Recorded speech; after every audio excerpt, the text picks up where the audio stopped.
Jean-Christophe Bouissou, Yorana. Yorana. Merci d'être sur la première ce soir. Alors, augmenter les tarifs de fret de 8%, est-ce que selon vous, c'est légitime ou un peu exagéré?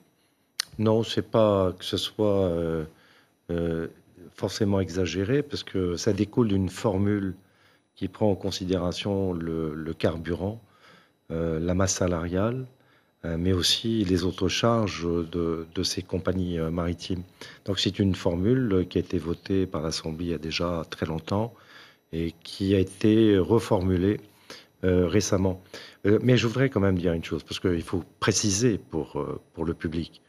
Nous ne sommes pas producteurs de pétrole. La masse salariale subit des augmentations dans les entreprises. En l'occurrence ici, nous avons affaire du personnel ressortissant de l'ENIM. D'accord ? Ce n'est pas un statut propre à la Polynésie. Et puis les autres charges, c'est aussi l'inflation, bien sûr, que l'on subit, pour toutes les raisons que l'on connaît, avec ce qui se passe dans le monde. Donc, lorsque la personne disait tout à l'heure, on subit, oui, nous subissons tous à l'heure actuelle. Ce n'est pas une décision de gouvernement que d'augmenter les prix auprès des consommateurs, c'est simplement de discuter. Alors là, je reviens sur le sujet, sur la situation réelle des compagnies maritimes aujourd'hui en Polynésie. Quels sont les chiffres d'affaires ? Quels sont les chiffres d'affaires ? Quelles sont les marges ? Quels sont les résultats au niveau de ces entreprises sur les années qui viennent de se passer ? Tout en se disant que ces compagnies ont beaucoup donné quand même pendant les 2 ans d'activité et de la Covid, où tout s'est maintenu, les relations avec les îles, il n'y a jamais eu aucun problème. Donc je serai d'une grande écoute, si vous voulez, avec les directeurs, les présidents de ces compagnies. Vous pourrez accepter cette demande de revalorisation? C'est pas ce que je viens de dire. La réunion se tiendra jeudi et nous allons discuter. Je voudrais que tout le monde fasse un effort, mais sachez quand même qu'aujourd'hui, le pays contribue à hauteur de 2,5 milliards de francs sur l'exploitation et le transport de denrées dans les îles. Le carburant, le fret du carburant est pris en charge pour tout le monde.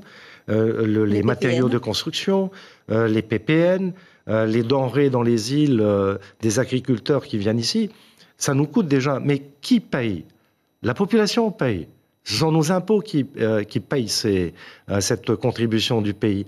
Donc demander une augmentation, c'est demander finalement à la population de contribuer à cette augmentation. Je crois qu'il va falloir à un moment donné que l'on regarde les choses vraies. Je comprends dans les discussions que l'on dise on veut 8%. Bon, on verra jeudi ce que ça pourra donner. Et ce soir, vous dites aussi à la population des îles qu'il faudra de toute façon passer à la caisse, quoi qu'il en soit. C'est de toute manière la population qui devra payer. Imaginons qu'on augmente de 0. Qui paye? C'est le pays qui va payer. Qui va payer? Alors, c'est vous qui allez payer, c'est tout le monde, tous ceux qui vont... il faudra augmenter des impôts supplémentaires. Donc, vous comprenez, il faut trouver un équilibre quelque part. Il faut arrêter. Nous ne sommes pas dans un monde de bisounours. Nous sommes dans un monde réel avec une économie où il y a une contribution qui est donnée et une solidarité qui existe. Et il y a une solidarité qui existe par rapport aux îles. Donc, ce n'est pas une question du président de gouvernement ou d'un gouvernement qui tienne une posture. C'est de savoir exactement là où c'est juste. Ce qui est juste, c'est d'éviter que ces compagnies maritimes aient des déficits.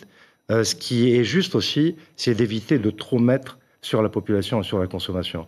Vous voyez, la politique, c'est difficile parfois, à trouver, on l'a bien compris. Monsieur le vice-président, un dernier mot très rapidement sur la compagnie aérienne Air Moana qui devait ouvrir en septembre, mais ce ne sera pas le cas puisqu'elle n'a toujours pas reçu son certificat de transport aérien délivré par la Direction générale de l'aviation civile.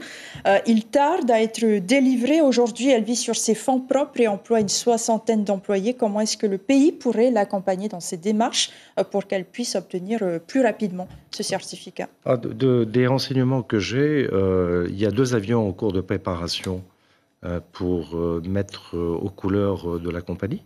Donc c'est en cours. Du personnel a été recruté, environ une 50aine de personnes. Il y a le personnel navigant commercial qui doit faire aussi l'objet d'un recrutement. Je crois savoir qu'en octobre, fin octobre, début novembre, il y a une possibilité de démarrer des opérations.